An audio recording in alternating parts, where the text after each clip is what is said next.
After we've made our blades, they're just going to be individual pieces like this, and what you obviously want to do is put them on handles. And you can use any kind of material for handles. I use red cedar, yellow cedar, yew wood, anything like that, that's going to hold your knife into place. There's two different ways that you need to tie your knives. One's using sort of slight bends and curved knives and slight curved knives, and the other type is like a straight blade, and they're fashioned to the wood a little bit differently. The first one, what we're going to do is we're going to actually take these sticks of yellow cedar. They're about a foot or so long, maybe 10 inches long or something like that. And what you want to do is you want to size them to the wood and fasten them onto the wood like so. But before you actually cut the wood to get by countersinking the blade onto the bottom here, before you do that, you actually want to make the knife handle look like it has a bit of a slight angle at the end of the knife, so that when you're actually working with the knife itself, the knife handle kind of points up a little bit so that you can get into different areas of whatever sculpture you're working on. So the first thing you want to do actually is just take a straight edge and then cut a curve into that knife, or an angle into that knife. And you can cut it off with a hand plane, a block plane. You can use a chisel if you want to use it. I have a bandsaw that I usually cut quickly onto, and then you'll see that it has a angle on it, so that it ends up looking like that. Okay, so that's the bent knives, slight curved knives, and that kind of thing. For your straight knife, what you want to actually do is cut a notch into this piece of wood that we've chosen here, and you want to cut it about halfway through the actual piece of wood here, right, so that the knife is slotted in between there. And with this straight knife, it looks like it's probably about that much of the blade's actually going to be going into the wood, and you can just mark off the length of it. And then I'll use my square as a guideline, and then you'll see there's a line here and a line halfway. And what we're going to do on the bandsaw, we're just going to cut that right in half and that out, and this little notch piece will come right out. And once we've done that, we'll do the same thing. We'll countersink this one into the wood that's remaining on the handle, and then we'll glue this block back in there. And after we've glued it, depending on how it looks and how tight it's gone in there, we'll tie it up with string, or maybe just leave it, depends. When it comes to the gluing process on this straight knife part, I like to use epoxy, so it has the catalyst that's mixed into the glue, and it hardens really quick. I use like a 10-minute epoxy to glue it. You can use woodworker's glue if you want, but that's a 24-hour cure, and I think it's just nicer to be able to use the epoxy and glue it up and have it ready in 10 minutes. Still, I wouldn't use it for 24 hours anyhow, just let it sit aside and cure completely, but it's usually done pretty quickly. So we'll do these cuts on the bandsaw, and then we'll go inside and do some tying.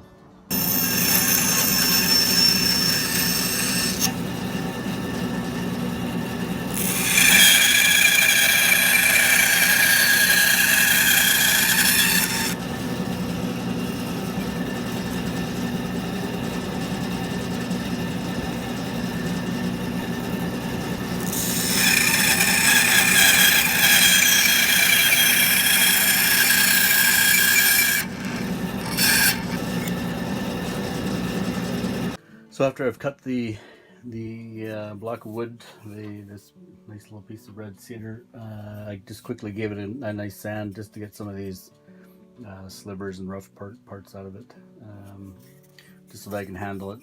And what you'll do here now is take your bent knife that you've made here, and the angle where you've cut off that handle, that's actually the bottom of the knife. And what it's going to look like is that your blade is going to be pointed upwards on this handle. So when you've put it on the handle, what you want to do is just make sure that it's straight on the handle. That way when you're using the knife, it's actually working properly.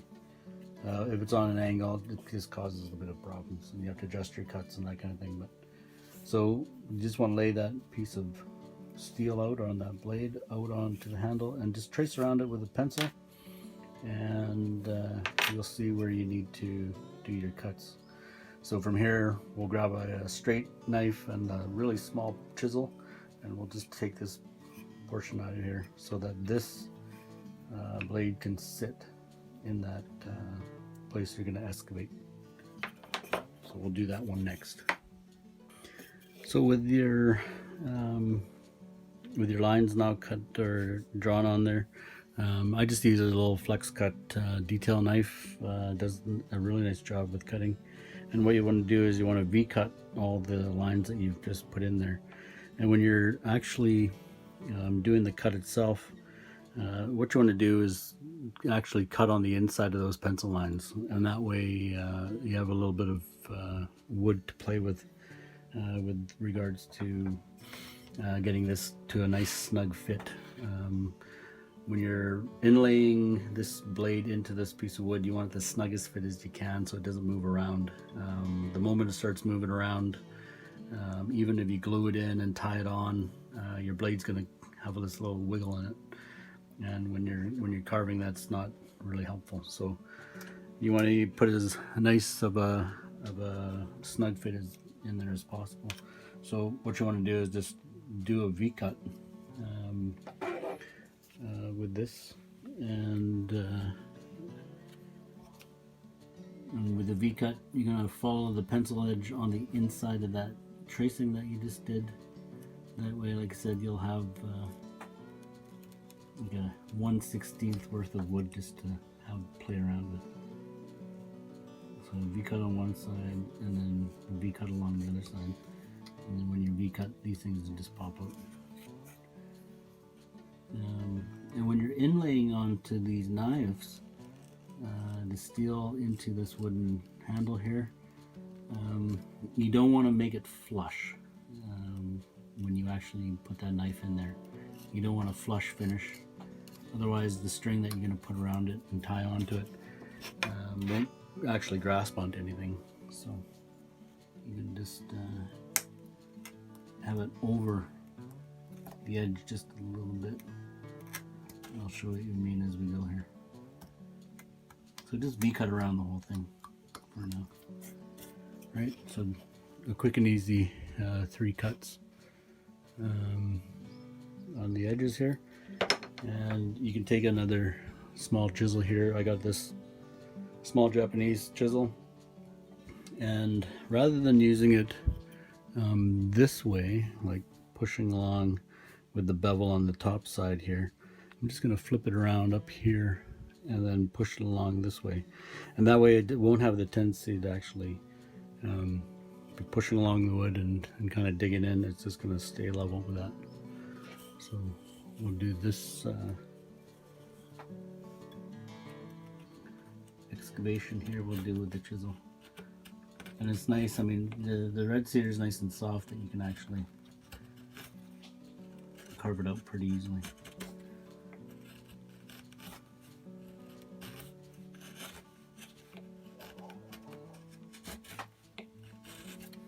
It doesn't take too long. And these small little chisels are really nice for this work.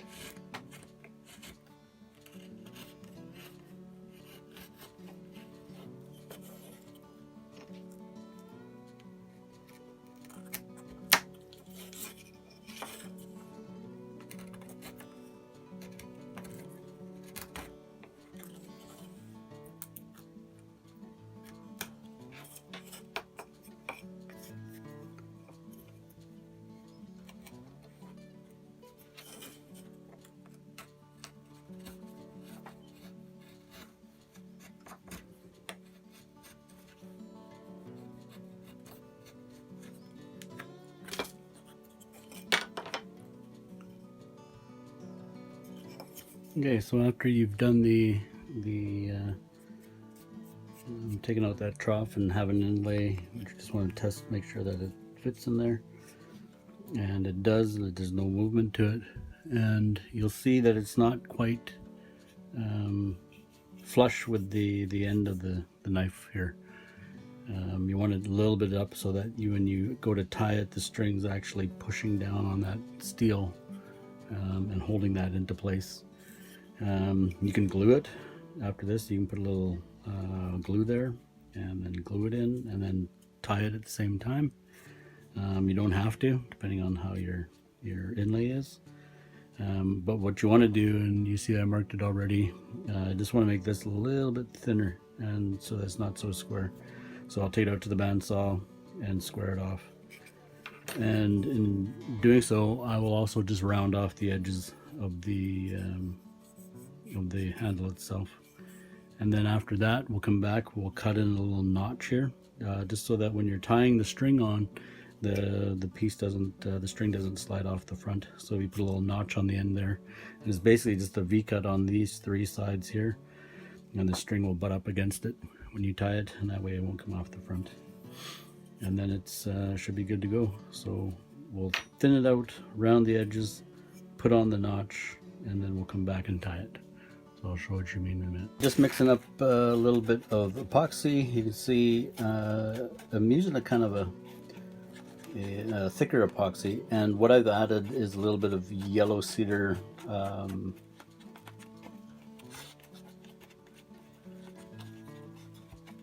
bits from the bandsaw that I've collected, and we just make it like the consistency of like mayonnaise or mustard. You can do it a little bit thicker if you wanted, like a peanut butter consistency. This one works pretty good. It's a 10-minute epoxy. You can see the knife. I've got it fixed in here like this, and what I'm going to do is I'm just going to smear that glue right in there and right on the edge here.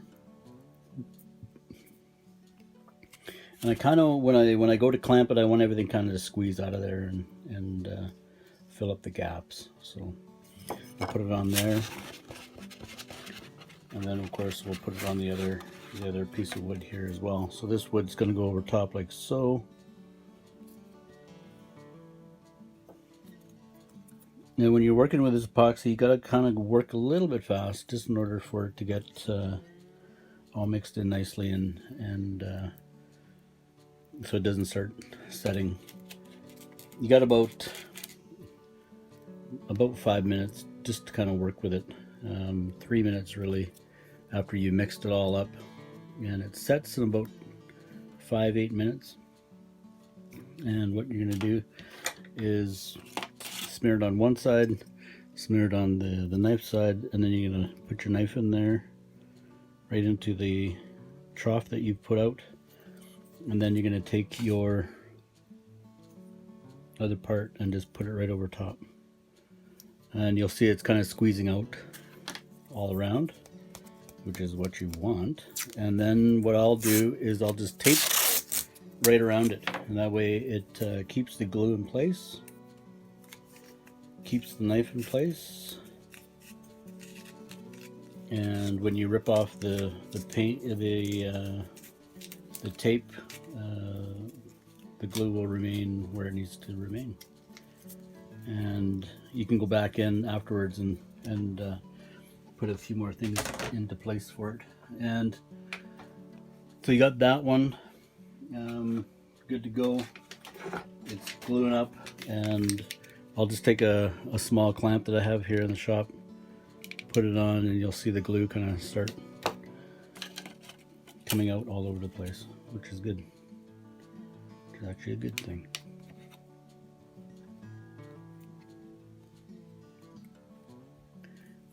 And then you'll set that aside for about half an hour until it sets, and then you should actually be able to work with it. But you can also leave it overnight, and that'll be glued in place. And once it's glued in place and it's cured, you can go back and shape up the handle, put some string around it as well.